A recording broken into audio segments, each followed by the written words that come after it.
three equations. If you want to know more to make certain things easier, you can. There are other equations you can learn, but you need to know three equations. The other equation is the Rydberg equation. You'll give us those on the exam. I'll give you those, yeah. But there's a different version of the Rydberg. I'm only going to give you the basics though. There's also the Bohr equation, but I don't think I talked about that. But those things can get you the answer faster, but it's another equation to know. And I'll give you the constants and all of that.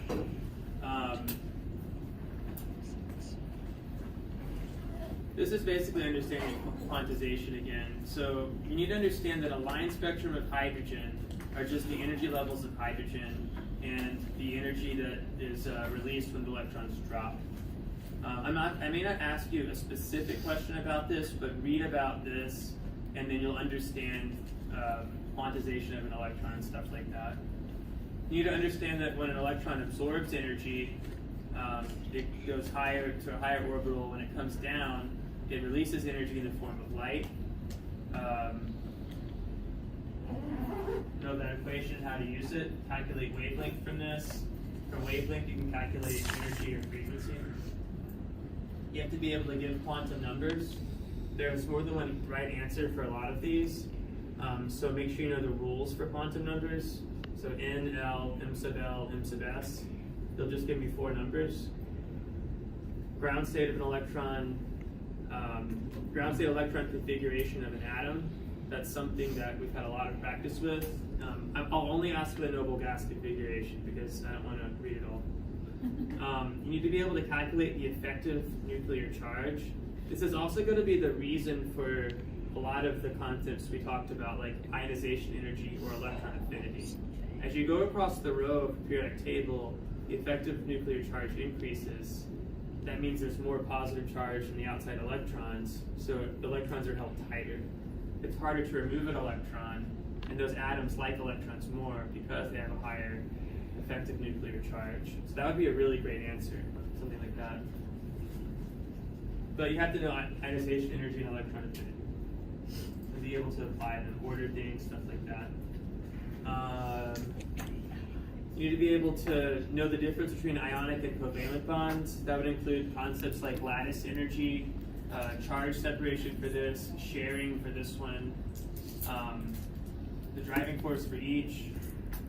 Something for this one would be like charges coming together to stabilize each other and form a lattice. Something for covalent would be sharing electrons to give an octet or a full atom energy level, something like that. I mentioned.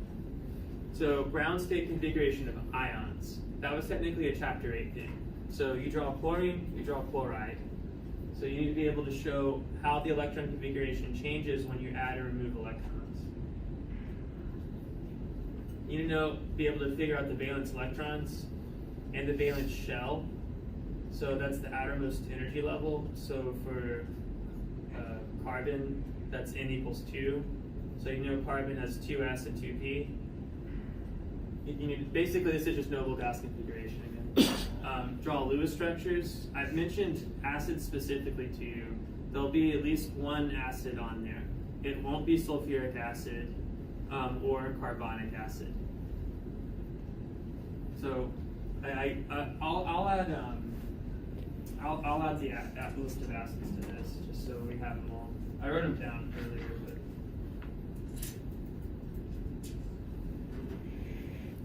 more periodic trends, electronegativity, atomic size, order them like we did for that quiz that one time.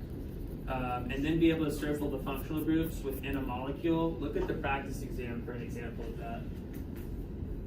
And then finally, for this, we're going to do these two, but not this one. So I'll erase this.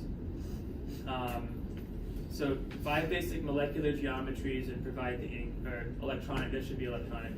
Know the 5 basic electronic geometries and be able to provide the bond angles. You'll also need to know the molecular geometries. I'll add that. That's basically what this is saying. Predict and name the shape of a molecule. That means the molecular geometry. And then of course you have to know how lone pairs change the angle of the bonds. If you have a linear molecule, you have 2 bonds, no lone pairs. If you add a lone pair, it makes the molecule bend. And then we didn't go over this, so we won't be tested on that. So there's really only one thing we didn't go over in 9 that we needed to know. But I wanted to be able to end on a not so crazy note. Lastly, I have a little overview of electron configuration, specifically when it refers to dropping an electron down into the D. Our rule is that if you're lacking an electron in the d orbital, one electron, if you're lacking one electron from being half filled, which is 5, or full filled, which is 10, you're going to take one down from the S and put it in the D. So for copper, don't put this for the ground state. Okay? And I have I meant to send this out or do something, but this was from last year. We had the same thing. It was difficult. So I tried to write that down, give examples with words. I even talked about the ion. So if you have an ion, you take away the electron from that to get that as the answer. If you use the wrong ground state for the atom, you get the wrong answer for the ion as well. So that's that. Are there any questions? That's pretty. I tried to make it as straightforward as possible. I'll do whatever I said I'd do in class. If I don't, then remind me. So, yeah. I have your papers. I don't remember which ones, but I have them.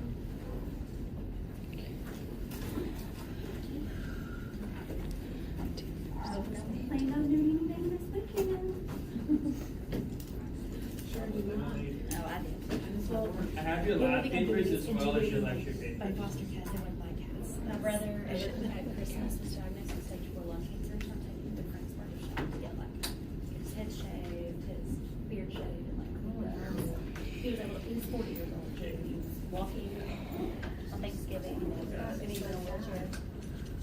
And I got 2 of these. What really happened, never mind. They said he had a weird. Huh? Well, we've done radiation, had to put our